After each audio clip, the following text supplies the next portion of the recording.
Late Night with Earl.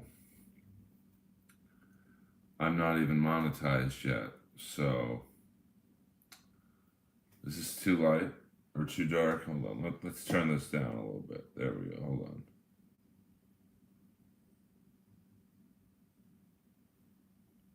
That's not enough. There we go.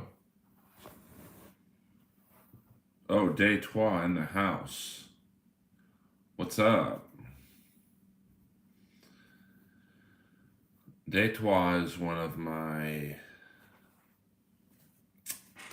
Let's see if we can do this a little better. There we go. Day Trois is one of my 10 Patreon subscribers. I appreciate that. This is I'm just piggybacking off of Melton's 6-hour YouTube fiesta. And I think he was piggybacking off of Kevin Brennan's Saturday night podcast. Melton is an OG podcaster. It's really amazing what he does. Thank you, David Skywalker. Ian Hawk in the house. I'm trying to get better at this. I know. Mod me already. I don't even know how to do that, Guru. Damn, I got 7 people in here. I'm not very good at YouTube or Patreon. I don't really do it for the money. I'm 54 years old. Thank you, Ian. Let's get those hours up. I know I'm only at about 1,000 hours, which, to be honest, I thought I was way over 4,000 hours. But I'm not really a punk guy. Wow, I have 8 people listening. That's a lot for me. Let me see, punk. I mean, I like Billy Idol when he was in Generation X. Punk rock. I mean, Motorhead's kind of punk metal. I don't know if that counts. Let me see. And I can assure you of this much. When I am monetized, I'm not going to ask you for money. What number am I thinking of, David? 69. I'll say 69. You know, although it will be pretty cool to get a few bucks. Well, they're not really punk, but they have a punk energy about them. You know, I grew up in, LA. You know, there's a wild scene in LA. You know, you had the punk rock scene. You had obviously the 80s glam metal scene. You had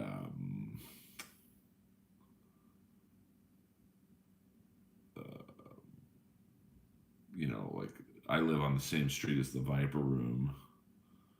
So, when it was called the Central. If you've ever seen the movie Valley Girl, it's where he takes Deborah Foreman and they see a great band called the Plimsouls. My level is a little low. Really?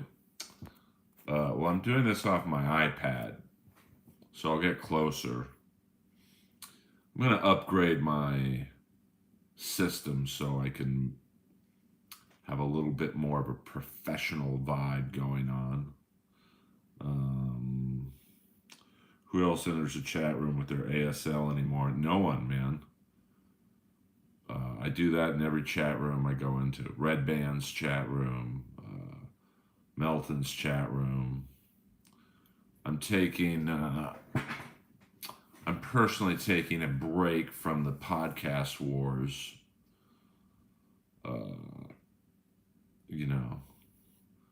I think I'm getting shrapnel from Kevin's war with Chad, so I'm gonna bow out of that for a while. But I'm always lurking, and I have fun watching Melton, and I won't watch some of the others as much because when my name gets brought up, you've run out of targets. So I'm in a good place mentally, and the podcast wars are not for people with fragile egos. Um, I mean, it's weird that he has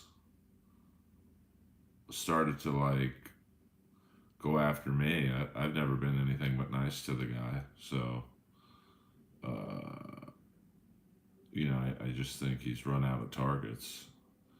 So, but it's the internet. Not much I can do about it. I used to listen to all the shows. Now I don't listen to hardly any of them. I listen to Melton. I don't listen to Steel Toe as much. I never really listen to Who Are These Podcasts. Nothing against them, just, I don't know. Not my thing. Win by Two I listen to in dosages. Steel Toe I used to listen to a lot. Now not so much. And Chad I listen to. So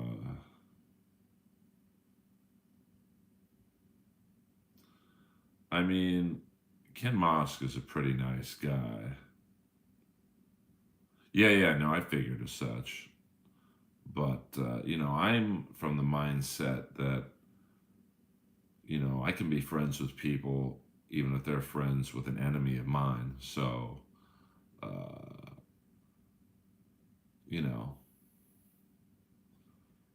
I'm happy with my stand-up life and my voiceover stuff, and I don't think it's really a big slam to say, well, he only plays the Comedy Store. It's the number one club in the world, and I don't do the road because I don't want to do the road. Doing the road sucks. I'm gonna give you guys a little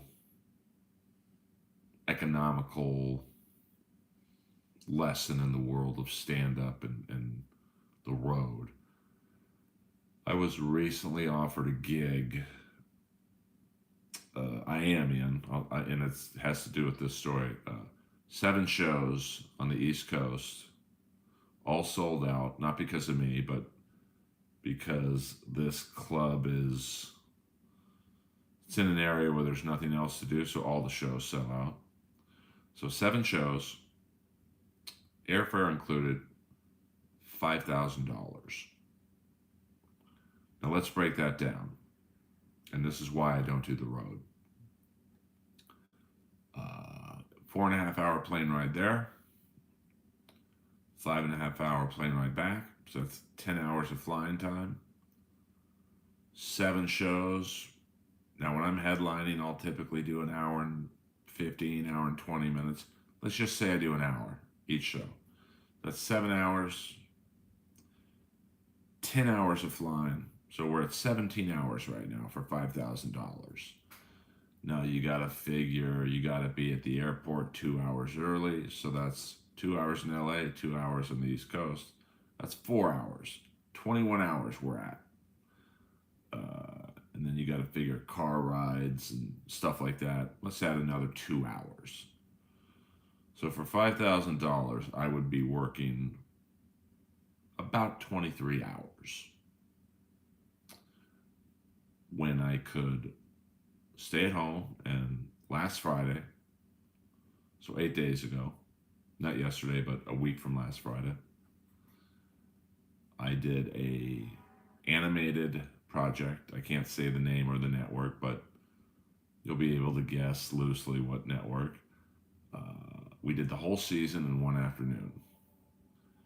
Because cartoons on this particular platform are only 11 minutes. So a whole season is, can be done very quickly. And I was one of the leads in this series. I got paid $4,800 to do 10 episodes. And that's not counting, like the jellies. I would say the jellies and the 8 years it's been on the air, I've been paid about $20,000 in residuals. So let's say on this project, I get 30% of that. So let's say I got paid $4,800 for 2.5 hours worth of work. I literally did the gig at home in my fucking underwear. So I have I'll show you guys this. There's my microphone there. It's a very high-end microphone. You can't really see it, but there's my mixing board and all that stuff. So let's just say I get another $5,000 in residuals the next 5 years. That's I'm probably lowballing myself. So this project I will have made, now this is in a couple years, for 2.5 hours of work, $10,000. That's why I don't do the road. So, I turned down a lot of road work.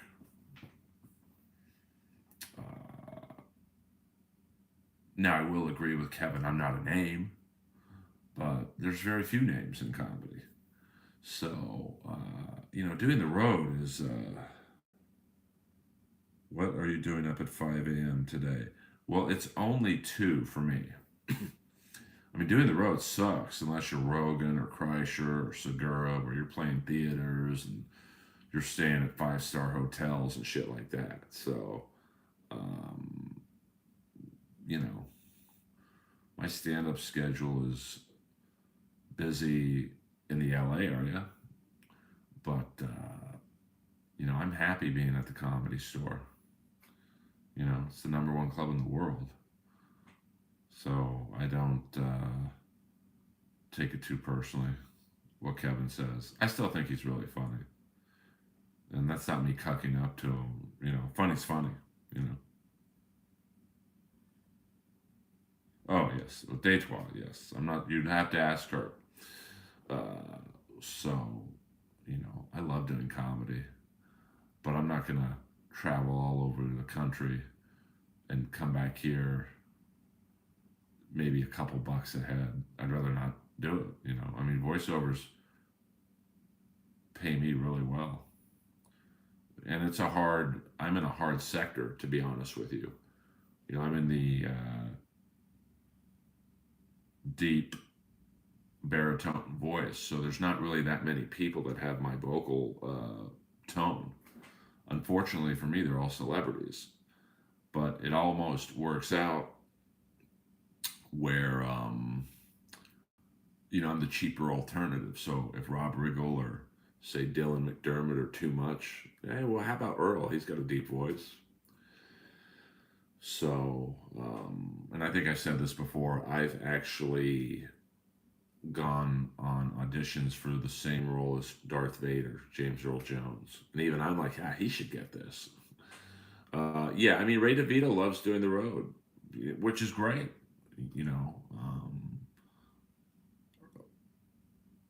He's $75, no hotel. Gotta confirm now. I'm good, Ian. Thank you, though. Send it to some of my friends in Austin, I guess.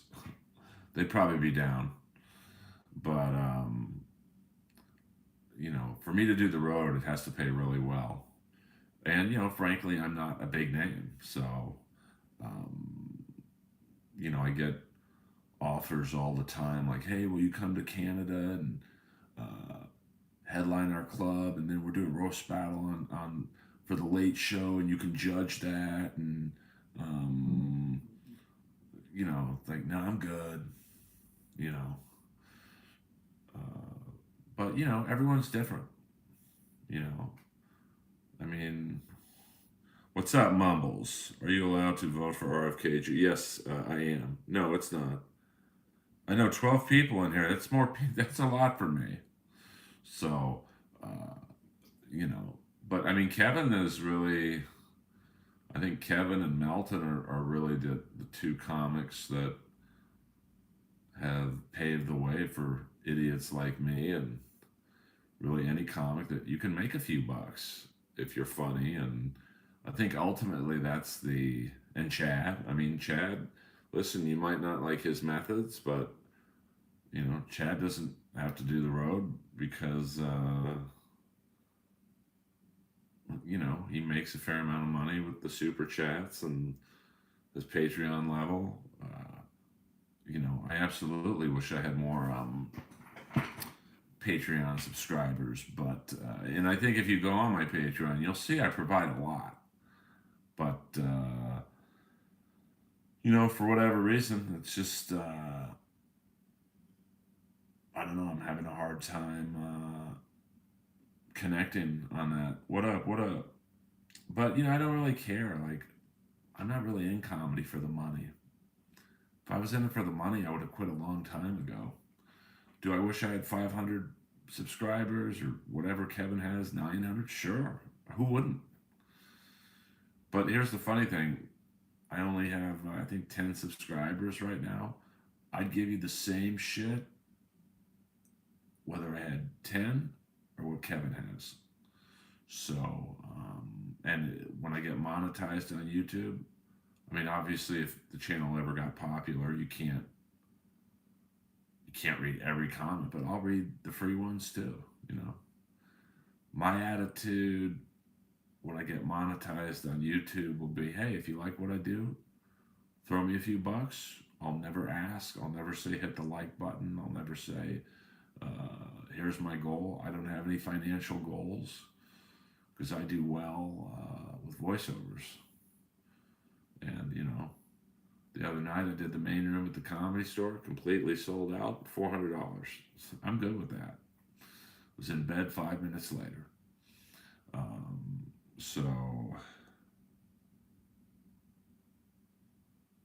no, I'm not. I'm not. I'm like Schwarzenegger's unit in Predator. I work alone. I'm a rescue team, not an assassin. Rest in peace to the Armenian comedian. It's I'm around so much death in comedy, I don't even get sad anymore. I literally think when I went to the Comedy Store that night, when someone told me that Sam passed away, I was sad for like maybe 5 minutes, and then I went to Pinked Out and got an energy drink and pizza. So, just part of that. I mean, Sam was good, dude. Like, that's the one thing about the Comedy Store that I love. Like, he was an idiot, but he was our idiot. So, any one of us ever saw someone giving Sam shit, we'd kick their ass. So, the Comedy Store is, I don't know what the cellar, the stand is like, but like, you don't fuck with us at the Comedy Store. So it really is one big family, and I'm sure Rogan's Club is like that. Yeah, I mean, and the Ding Dongers are a smart group. They know the deal. They know we're all gonna yell shit in the back, and they love it for the most part. You know, so. But I can't believe I have this many people in here at 2 a.m. my time. 13. This is a. I can't wait till I have hundreds of people in here. So I'm trying to do this more often. Trying to find certain times. It's funny. Like, this is probably the most people I've ever had doing these live things. And I would do them sometimes at like 4 in the afternoon, figuring East Coast people are at home finishing dinner. They want to listen to something, and I'll have like three people in there. So, I might start piggybacking off of Melton's shows or MLC or Chad's shows. I'll never stream snipe someone because that's one thing I don't like that Chad does. Is it's kind of biting the hand that feeds him. But I don't tell people how to do it. It's working for him clearly. Was hilarious. Yeah, but here's the funny thing, Mumbles. When we would heckle Bob, uh, he was, he liked it deep down. I mean, there were some nights we crossed the line probably, but when we wouldn't heckle him is when he got totally lost and flustered. So, but that once again is if an outsider came into that room and started heckling Bob, we'd all tell him, shut the fuck up. So it's a weird um, social dynamic at the Comedy Store. Like we all bully each other basically, but you got to be one of us to do it. Because there have been times where people heckled Bob and we yelled at them, hey, be quiet, this guy's doing his act. Shut up. And then we'd yell out something pretty atrocious. It's the same with Roast Battle. Roast Battle, we all fucking shit on each other, called each other fat, old, whores, certain ethnic slurs and homophobic slurs. But that's because we all knew and loved each other. It was very like a Dean Martin roast in there. But the few times like an outsider would come in from the crowd and heckle one of us, we'd be like, shut the fuck up. And I think people clued into that pretty fast. But, the Comedy Store is a very, very special place. And Ian, what do you have? Not asking you to shame anyone, but do you have any stories when you were embarrassed and felt bad for the person on stage? Let me see. I mean, most of them are roast battle related. Like when Ralphie May was getting killed by Mike Lawrence in Montreal, I felt really bad for Ralphie. That shit was on TV too. So, but I didn't think Ralphie should have been on the show in the first place. Because Ralphie's really funny, but I still talk about him like he was alive. But Ralphie was more of a shit talker. Well, they knew he'd do terrible because Ralphie, a lot of people don't know this, but on the weekly show in LA, Ralphie battled my friend Sarah Tiana, and Sarah's an animal. Like, I think she's the best roaster of the people who've done the show. And it's the only time in the history of Roast Battle, the weekly show anyway, that they just stopped the battle. It was like a beatdown. It was like a Mike Tyson level beatdown. So,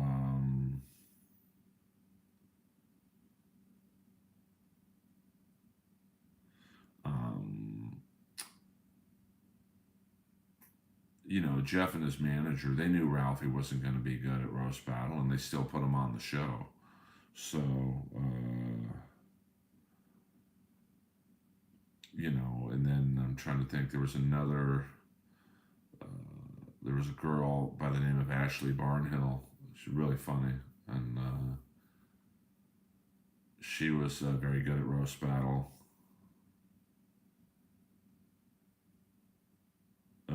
I didn't. Yeah, thank you, David, for typing. Um, she was beating this open mic comic up so bad that they didn't stop the battle, but they came pretty close, and you just felt bad for her. And then it's really mostly Roast Battle, because in the early days of Roast Battle, there were a lot of bad battles, a lot of bombs.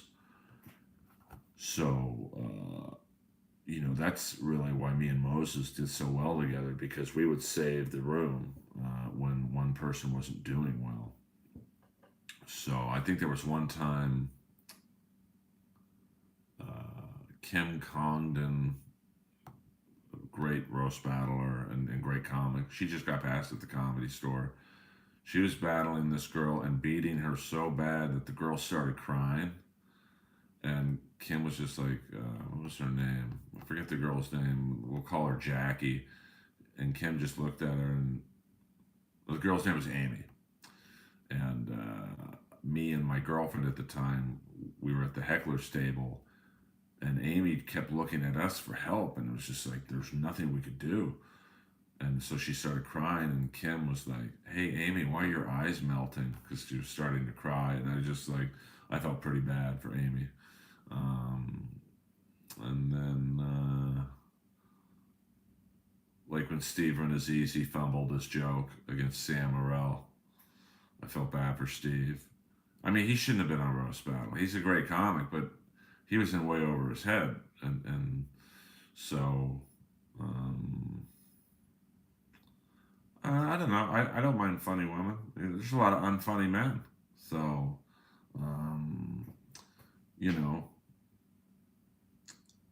um, that's a tough one because I mean they're both funny, but I think that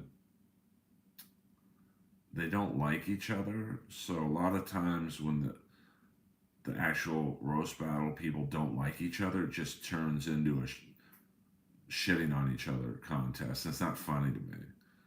Like trying to think, me and Tom Ballard, like who's the first guy I beat on TV. I love him, and Jesse Joyce. Actually, Jesse was the first guy I beat on TV, and I went up to him before the battle.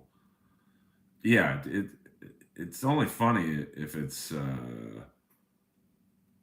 funny. If it's just mean spirited, it just um, falls flat.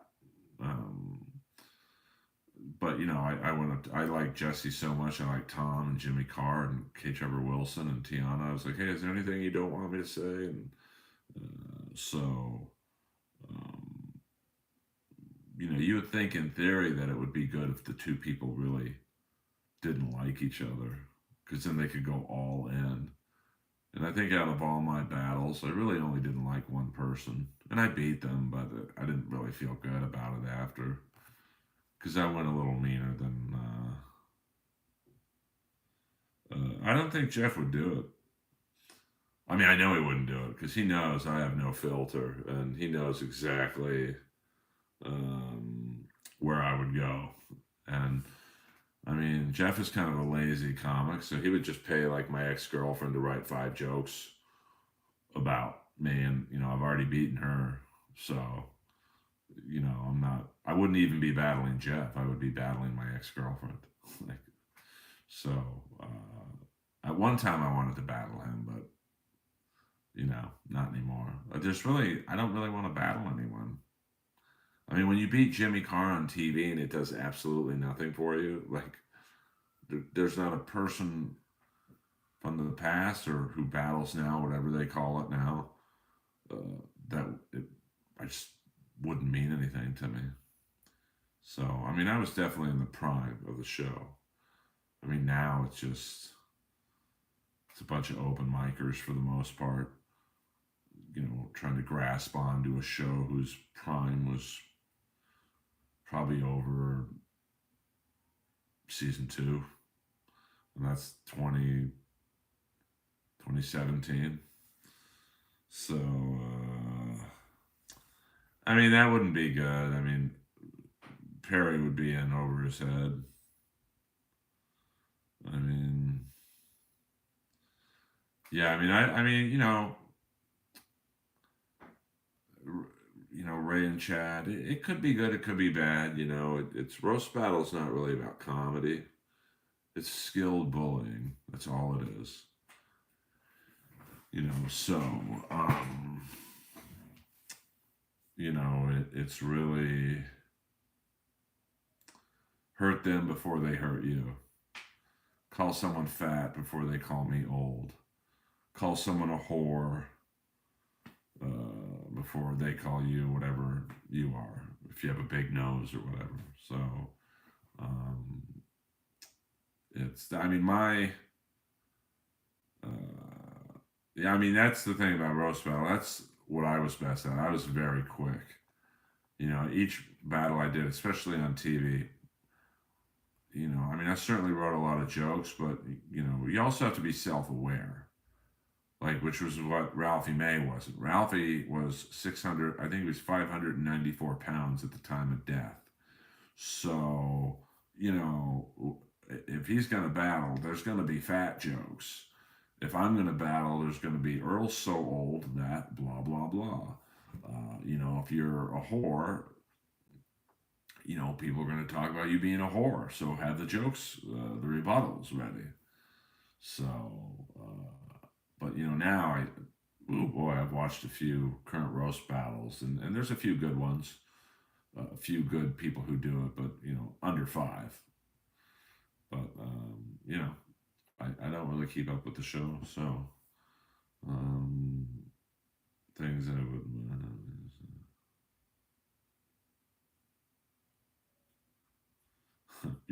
Bueller. Um, but it was fun while it lasted. I mean, I think you know it's jumped the shark for sure. But you know, I hope. Oh, I love it. Okay, well, let's see here. I do have a dimmer. Oh, hold on. I mean, I don't really know the deal, to be honest with you, between Don and Tom.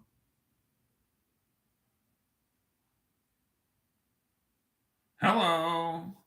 Um, so I don't know. I don't. I got my own dramas to, um, you know, maintain. So I don't. I'm pretty. I stay out of other people's feuds and drama. Um, you know, I just enjoy doing my stand up now. That's why I'm kind of taking a break from the podcast wars. I don't need to hear my name uh, being talked about in a shitty way. Oh yeah,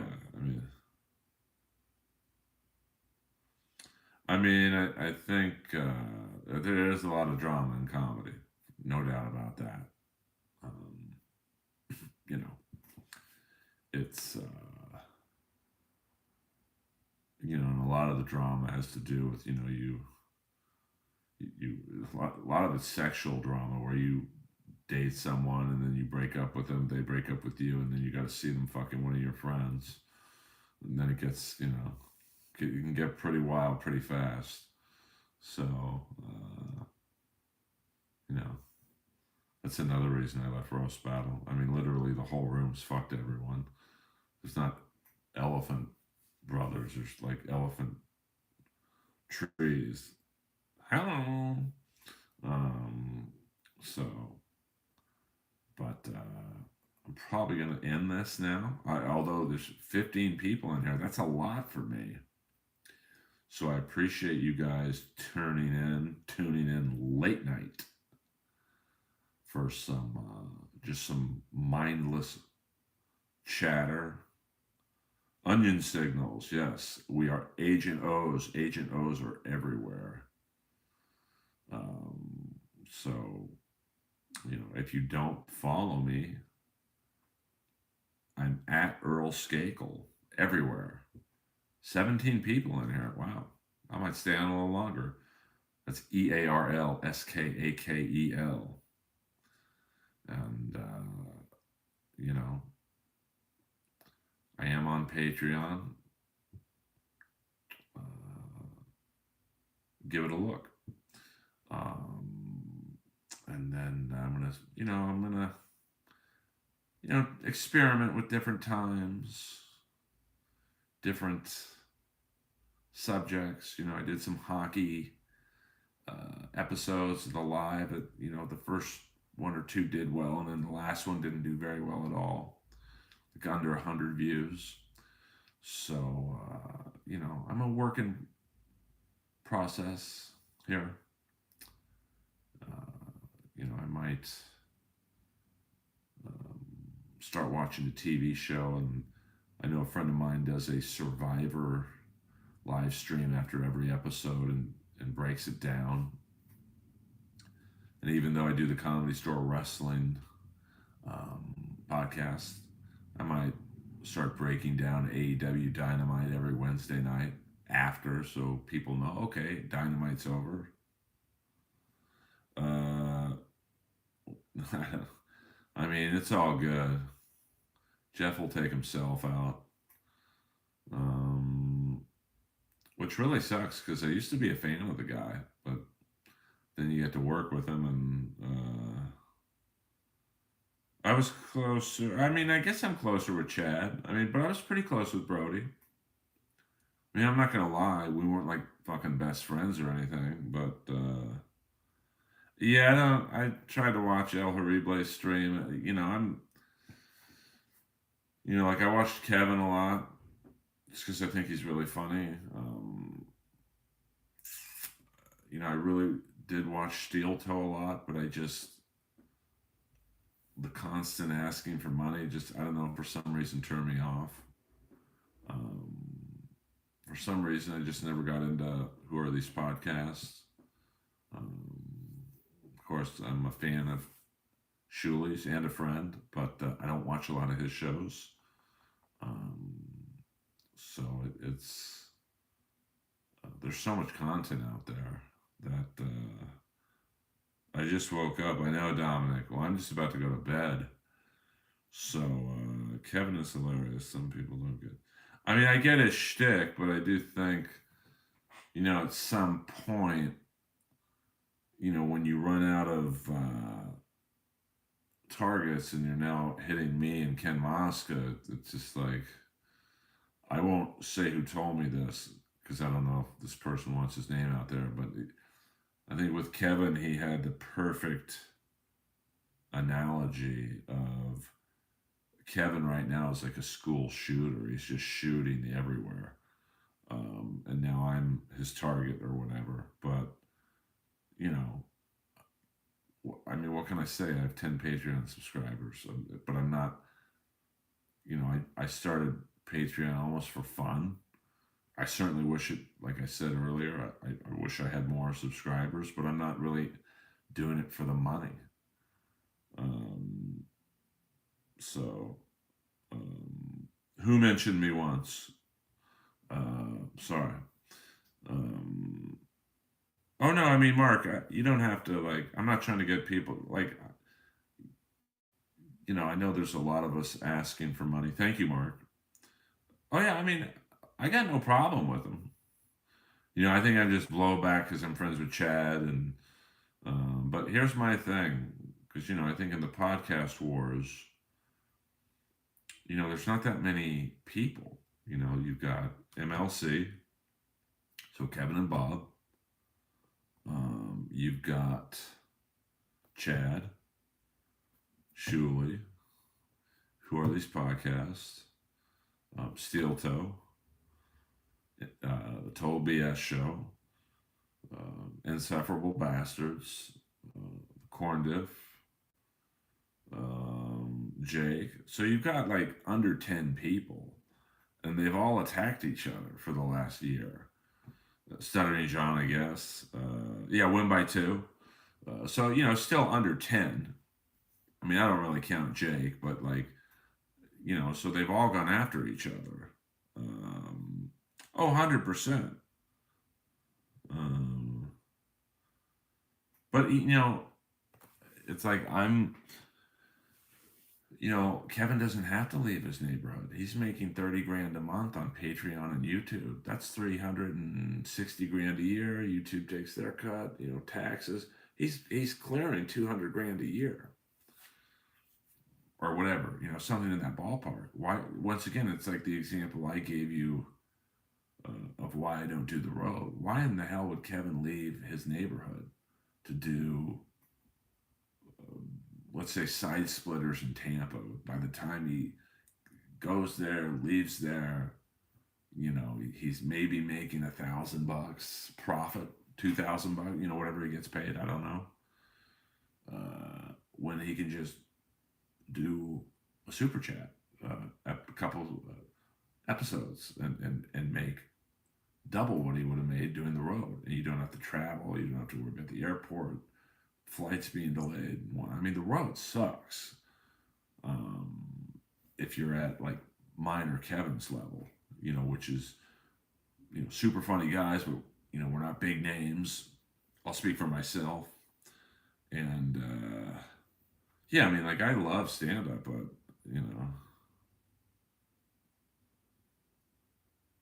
yeah, I mean, I don't know his financial arrangement with Bob and taxes and what YouTube takes out, but yeah, but even if he's making 150 grand, he's probably in his underwear for half those episodes, and you know, I'm certainly not making. I don't know what I make a year in voiceovers, but I make a good living. Yeah, you got to pay the producer Adam too. Uh, but I want to do the road more, but I don't need to do it, and that's what's been amazing about the world of voiceovers for me. I did a state lottery commercial the other day. It was 18, and I'm not trying to impress you by saying this, but, being fair and transparent, $1,800. It literally took me 15 minutes. I was in my underwear doing it. So, whereas if I went to say, played a funny bone in Idaho, I would probably go there, do 5, 6 shows, come back and clear about $1,800. So, I don't know how long it takes to get to Idaho. Let's say 3 hours there, 3 hours back, 6 hours in a plane, 2 hours in the airport each way. So 10 hours of travel time. Let's say 5 shows, 5 hours of work. Now my dog is asleep in her anxiety bed. Uh, I've never met Barry Ribs, but so I did that lottery commercial, $1,800, 15 minutes of work, versus going to Idaho to play a B room. You know, from there, from doorstep to doorstep, it's about 16 hours of work. Morning radio, airport time, driving around. That's why I don't do the road. I get a lot of offers to do Canada because they know I'm a hockey fan. And they know I have a hockey fan base.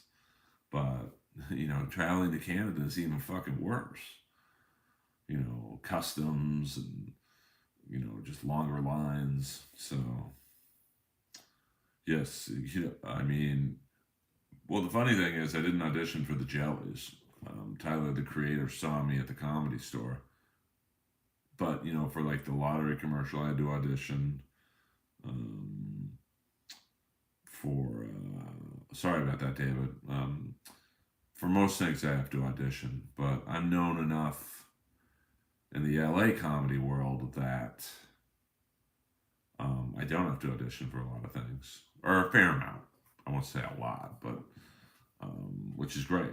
You literally just, and because I was the lead in an Adult Swim HBO Max cartoon, The Jellies, I'm known to most casting directors, voiceover casting directors, and when I at the Comedy Store like the other night, Wednesday night in the main room, was packed house. Casting director for animation came up to me, "Oh, your voice is amazing," blah blah blah. So really, when I'm on stage doing stand up, I just assume there's someone in the voiceover world in that crowd that can help me. So I purposely speak a little deeper and whatnot. So it's pretty, it's just trying to figure it out. And, um, you know, there's always, that's the great thing about the Comedy Store specifically. Um, there's always someone in the room who could help you. So I always tell the younger comics, give it your best. Even if it's not a big crowd, which it usually is at the store, there's industry in that room constantly. So, no, I mean, my setup where I'm sitting now is, I've got some things on the wall to muffle the sound, some carpet, to muffle the sound. And I'm not trying to impress you guys, but this mic is the Neumann 103 mic. It's about a $1,300 microphone. So, it's very high end. So with hardwood floors, it literally picks up the echo.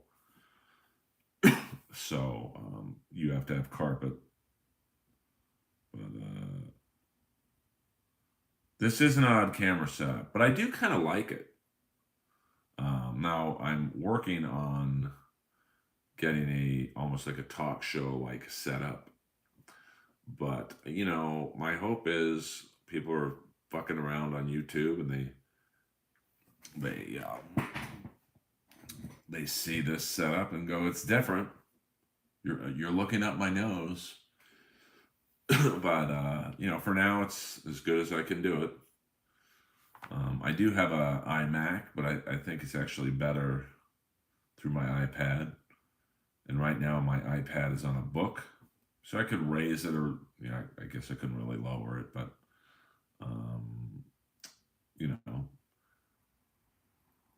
for now it'll do. I mean, Red Bar is. I've talked to him a few times offline. I mean, he's the king. Him and Melton. I mean, well, Rogan's the king of podcasting, but Red Bar is. He's got a great setup. Unfortunately for me, I'm not very technically savvy. So,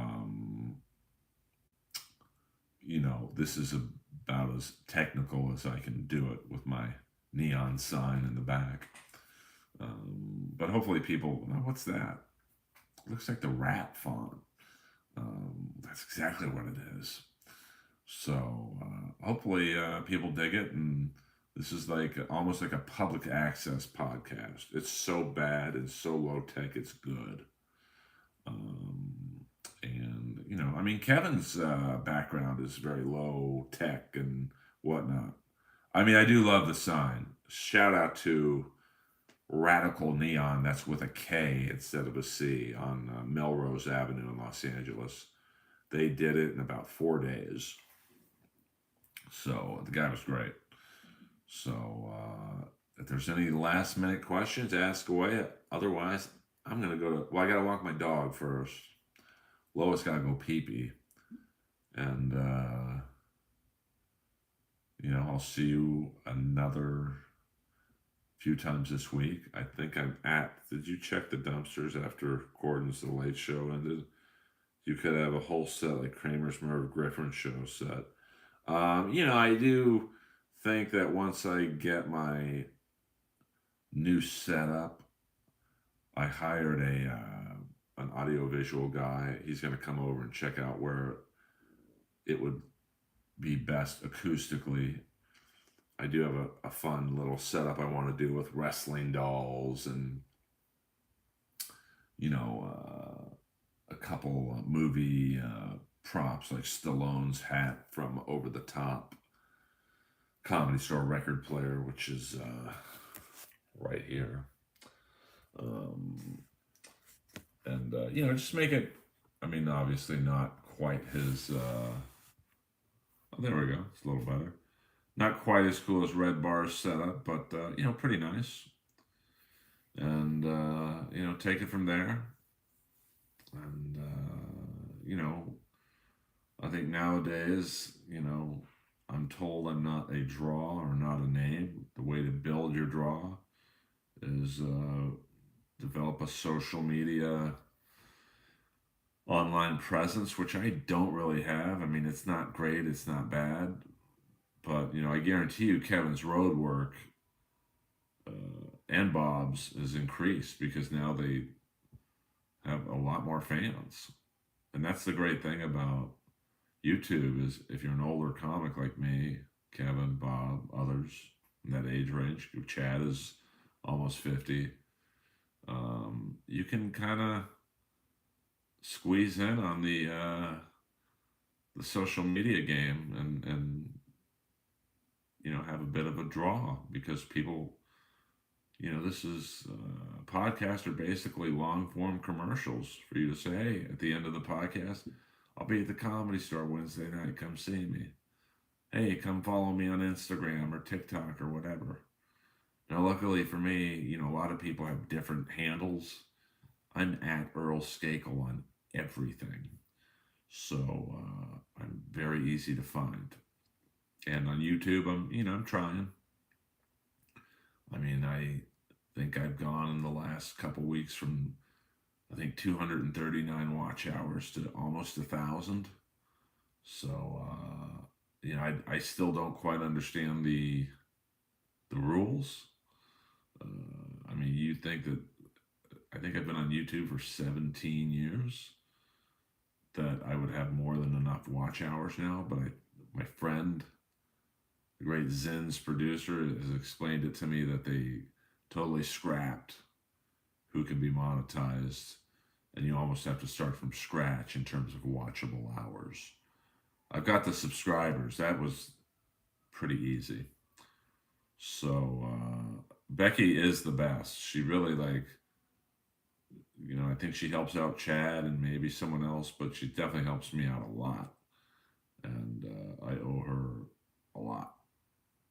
And, I owe a lot of people a lot. A lot of people have helped me try and get a better social media presence. And, it definitely is a work in progress. Well, I'm willing to listen because I'm not, I'm funny. I can cover that. That's the easy part. The hard part is, it's a saturated field. Even YouTube now is a saturated field. Podcasting is definitely a saturated field. I will be bringing back Inappropriate Earl at some point. I do miss doing it.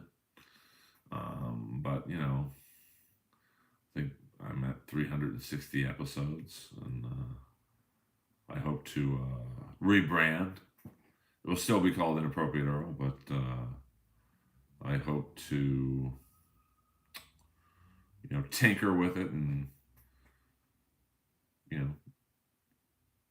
see if I can become more viable in the podcasting world. So I love you guys. It is 2:43 California time. Yes, I love Chad and Ken Mosca. But I'm going to take a step back from the podcast wars for now. I just not, if there's one thing at my age I don't have as much of, thank you, Dominic, you too. I just don't have the energy. And Kevin and Chad's war, that's between them. I've been on MLC, I think, 7 or 8 times, always through Chad's invite. I don't know, I always got along with Kevin, and it was usually me, Kevin, Chad, and Adam. I think we did the football podcast maybe once or twice where it was me, Chad, Kevin, and Ken Mosca. I think the last time I did it was the infamous New Year's Eve show, which was when Chad passed out. So, that was fun. Haven't been back since. But, I like everyone involved. I like Bob, I like Kevin, I like Chad. I'm friends with Gino. I like Godfrey. I know they have their beef, and I certainly can understand from Godfrey's perspective. Oh, thank you. I'm doing Mumbles. I'm trying to do more. I think the very first video I put on here was my throw up scene in bench warmers. And I literally thought, and it got 100,000 views, which isn't a lot. I mean, in the grand scheme of things. But I thought, this is easy. Just every video I put out will do that. And so I wouldn't say I was lazy, but I was, I think think just expecting to do minimal work and get maximum views. So now that I know that YouTube doesn't really work like that, I'm trying to just play with certain, like I said, doing this at certain times. It does seem the later ones get the more numbers. Like when I do the hockey hockey live streams in the middle of the day, I'm lucky if I get maybe 6-7 people watching. This one at 2:45 on a Saturday morning, 5:45 for East Coast people. I've had as many as 18 people, which seems silly to be bragging about, but hey, you got to start somewhere. So, I'm going to call this one, guys. Appreciate you listening. De toi, always a pleasure. No. Maybe. Hockey's not like a super popular sport, but it is a niche sport where I think you can. There's a lot of hockey live streams and podcasts on the air, but like, there's not many that are funny. So that was why I started to do a hockey live stream. So I watched a little bit of it. Backlash from Puerto Rico, and a hot crowd, boy, and some great appearances by like Carlito and I think Savio Vega. So it had a little something for everyone, older fans like me. So maybe I'll do a wrestling one. I already do the Comedy Store wrestling podcast, but who's your favorite wrestler of all time? I can't say just one, but some of my favorites: Ultimate Warrior, Rick Rude, Sting, Ric Flair, Sid. I'm a big Kamala, of course, Roddy Piper, Hulk Hogan, Magnum TA,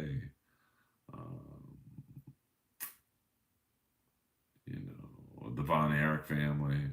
No, I like Roddy. Let me see, Barry Windham. So I might, like I said a couple minutes ago, maybe I'll do an AEW Dynamite recap every Wednesday night. That'd be kind of fun to do. And Macho Man was great. Not one of my favorites, but he's obviously very good. Currently today, some of my favorite wrestlers, Jay Lethal. Got to meet him and talk to him at the Ric Flair roast. He was fucking awesome. Let me see who's from today. Kenny Omega is probably. My two favorite today are Kenny Omega and Will Ospreay. MJF is great. Tully's great.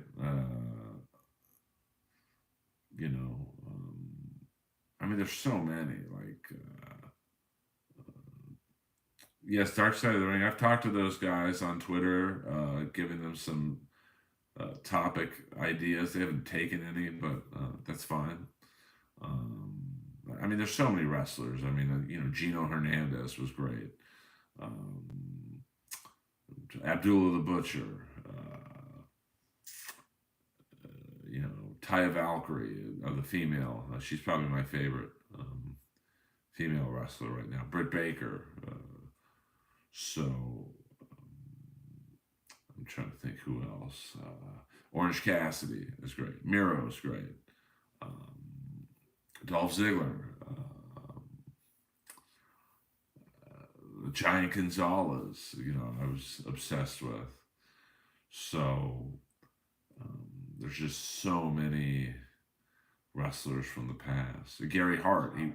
The TV just came on. The Rangers fired their coach, Gerard Gallant. So that's probably a time to end this. I'll do a little bit longer. Let me just turn the TV off. Or let me just pause it. There's Lois. Wait, hold on. I don't think anybody was overly surprised that we're kind of at things we heard was that the Um, exit interviews played a role in this let me decision see being made. here. What does that mean to you? Turn the volume down. Yeah, we'll do a little bit like this. Hello. Yeah, maybe we'll do this for a bit. Oh, sorry, I didn't see that last question. What was this last question? Live chats. Do you collect wrestling figures like they collect cards? I do collect wrestling action figures. Not a lot. I have a signed Eddie Guerrero, Vicky Guerrero. It's an Eddie Guerrero doll, but Vicky Guerrero signed it. My wife asked me to go to bed. Well, here's the thing. It's an amazing time. I'll show you guys. Hold on here. Let's see. Hold on here. Let's get into the darkness. There's a Ultimate Warrior. It says Earl, always believe. Ultimate Warrior. There's also a signed James Buster Douglas boxing glove. So,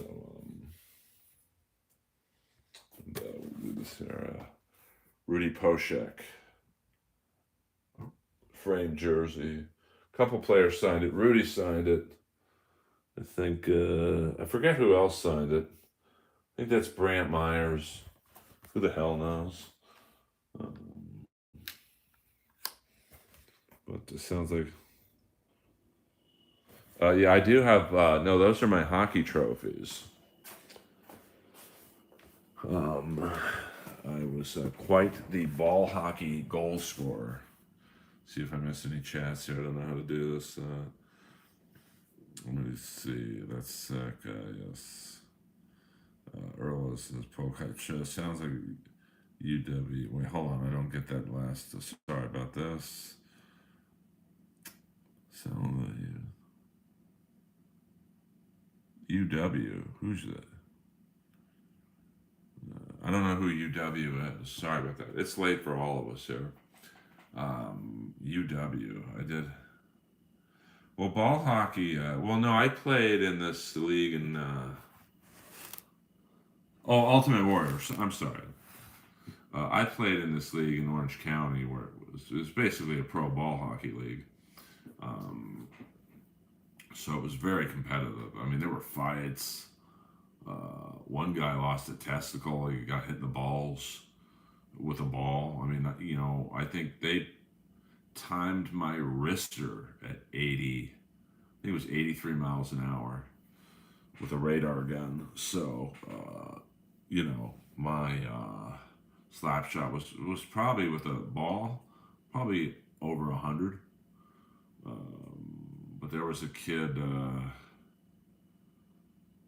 Oh no, I know. I mean, but I used to go to Vegas and play in this ball hockey tournament, and it was insane. I mean, and I wasn't even playing in the highest level, but there was this black dude from Calgary who was like, we called him Black Gretzky.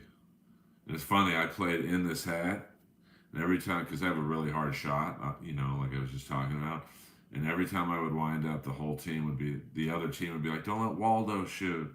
The fuck out of here. All right, guys. I gotta take Lois for a little walkie now. Follow me everywhere at Earl Skakel. Check out Patreon, Earl Skakel. And let's help me get to the super chat plateaus. I think I need about literally 3,000 more hours. But if you guys share this and shit on Twitter and Facebook and all that shit, it helps. So I love you all. Earl Skakel. Over and out.